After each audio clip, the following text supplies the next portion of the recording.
it had a lot of elements to it because it had three different stories and had a lot. Each story had its obstacles to overcome, and near-death experience was kind of the or in some cases death experience, but it was the beginning. The beginning was a near-death experience, and then people trying to learn something about it. In the case of Marie character, she is trying to learn more about near-death experience with other people and how it affects, because it's affecting her life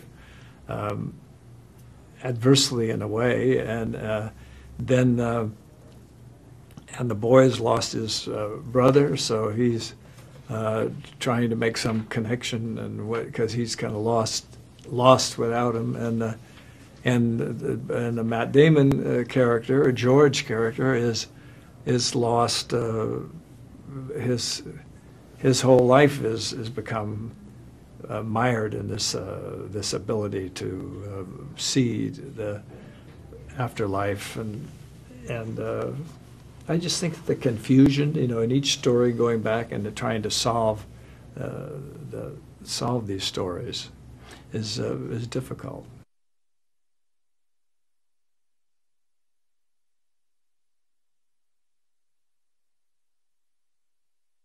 Yeah, it was in a way. I mean, I don't know how easy.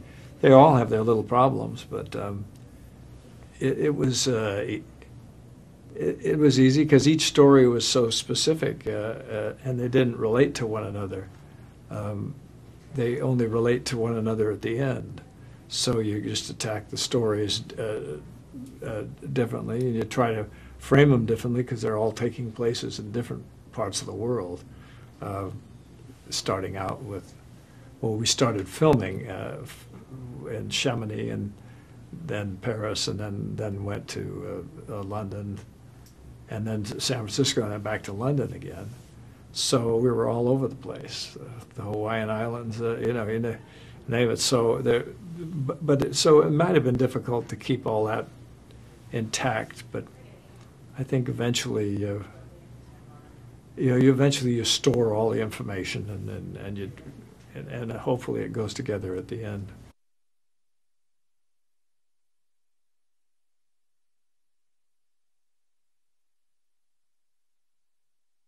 It's a different kind of movie for me, and it's a different kind of movie that I've seen recently in recent years. It has its own character, so I don't know, whatever that character is, good, bad, or otherwise, is up to the audience to buy into that.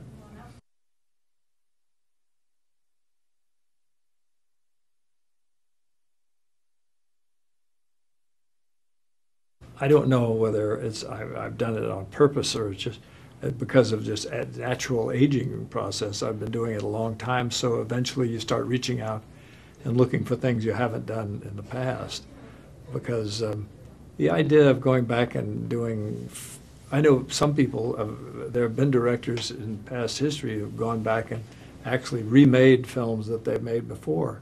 I don't know if I could ever stand that, because I like, once the story is there, that's the story the way it is. And you go back and you can make another interpretation of it with different actors, and maybe it'd be better, maybe it wouldn't be better. But I think that you just, when you finish with them, they're done, and you move to something else.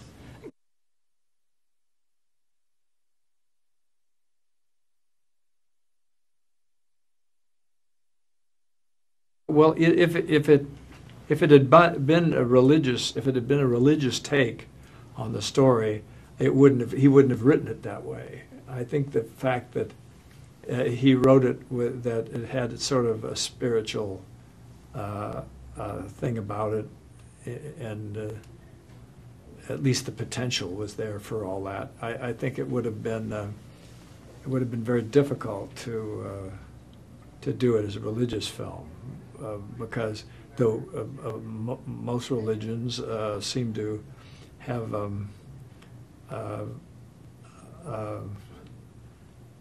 a belief in the hereafter, and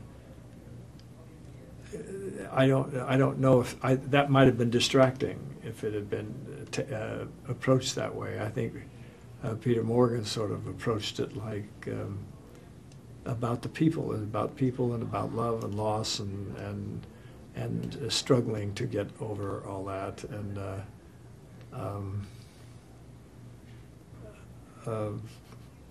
the fact that if it's spiritual without being religious, to me is the way it's supposed to be. I mean, that's the way I interpret it, and that's the way I think he interpreted it. I'm not sure. I haven't discussed it at great length with him, but I feel that he.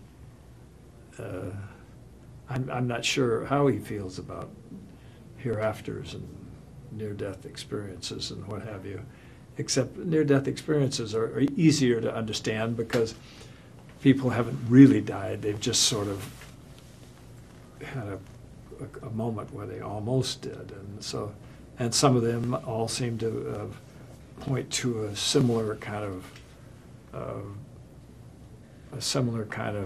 vision, but I'm not sure that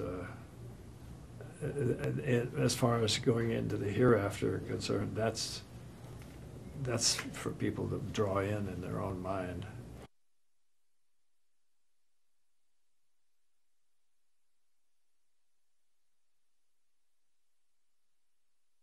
You have to think about it. You have to imagine it's there. But that's the same you do with any story.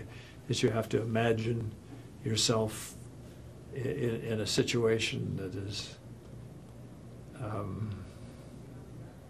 maybe improbable.